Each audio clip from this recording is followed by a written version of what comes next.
भारत में आजकल इमरजेंसी फिर से चर्चा में है। कांग्रेस के अध्यक्ष रह चुके राहुल गांधी ने एक इंटरव्यू में इमरजेंसी लगाने के अपनी दादी इंदिरा गांधी के फैसले को गलती करार दिया है। इस पर नए सिरे से बहस शुरू हो गई है। हालांकि राहुल ने यह भी कहा कि इमरजेंसी के समय जो कुछ हुआ था आज उससे हालात कहीं ज्यादा खराब हैं। जाहिर है कि भारतीय जनता पार्टी को राहुल का ये बयान रास नहीं आया है। 25 जून 2021 को भारत में इमरजेंसी यानी आपातकाल लगाए जाने के 46 साल पूरे हो रहे हैं। आधी रात को तत्कालीन राष्ट्रपति फखरुद्दीन अली अहमद ने इमरजेंसी के फैसले पर दस्तखत किए थे। इमरजेंसी 21 मार्च 1977 तक लागू रही, यानी देश के लोकतंत्र को 21 महीने तक बंधक रहना पड़ा। इमरजेंसी के 21 महीनों को लोकतंत्र के इतिहास का काला अध्याय करार दिया गया। अब अगर राहुल गांधी भी इमरजेंसी को गलती मान रहे हैं तो जाहिर है कि इमरजेंसी के दौरान किए गए कामों पर भी उन्हें अफसोस होगा। तो क्या इमरजेंसी के दौरान की गई गलतियों को अब सुधार दिया जाना चाहिए? इमरजेंसी के दौरान सबसे बड़ा फैसला भारतीय संविधान के मूल चरित्र को बदलना ही था। तो क्या अब संविधान के मूल चरित्र को बरकरार रखने का उचित समय आ गया है?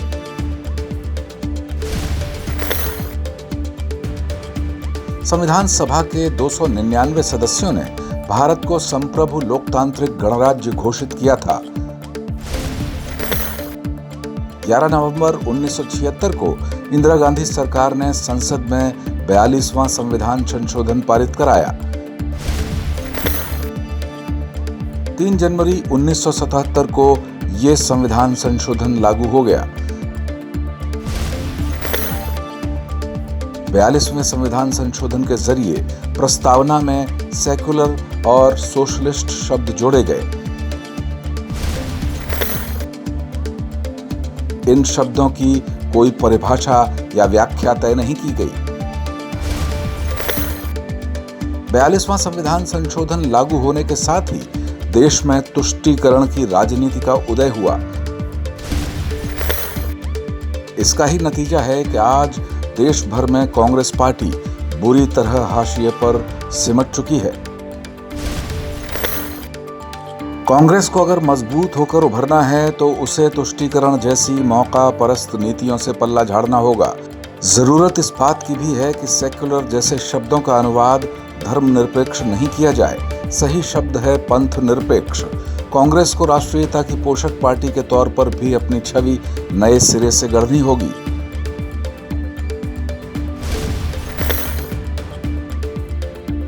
भारतीय संदर्भ में धर्म का अर्थ अंग्रेजी का रिलीजन नहीं होता बल्कि कर्तव्य होता है। यही वजह है कि सुप्रीम कोर्ट का आधिकारिक मोटो है यतो धर्मस् ततो जयः, यानी धर्म का अर्थ है न्याय। इसी तरह लोकसभा का मोटो है धर्म चक्र प्रवर्तनाय, यानी धर्म चक्र चलाने के लिए सदन। यहां किसी रिलीजन की बात नहीं है। कुल मिलाकर इमरजेंसी अगर गलती थी तो उसके दौरान किए गए गलत कामों को वापस ले लिया जाए तो गलत नहीं होगा।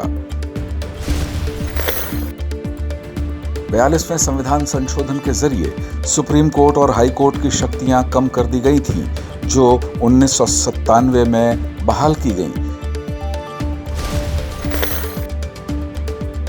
इसी तरह संविधान संशोधन विधेयकों को न्यायिक समीक्षा से बाहर कर दिया गया था। इमरजेंसी के दौरान ही इंदिरा गांधी ने 39वां संविधान संशोधन लाकर राष्ट्रपति, उपराष्ट्रपति, प्रधानमंत्री और लोकसभा अध्यक्ष से जुड़े विवाद कोर्ट के क्षेत्राधिकार से बाहर कर दिए थे, जो बाद में बहाल किए गए। तो क्या अब संविधान की मूल प्रस्तावना को बहाल करने का उचित समय आ गया है?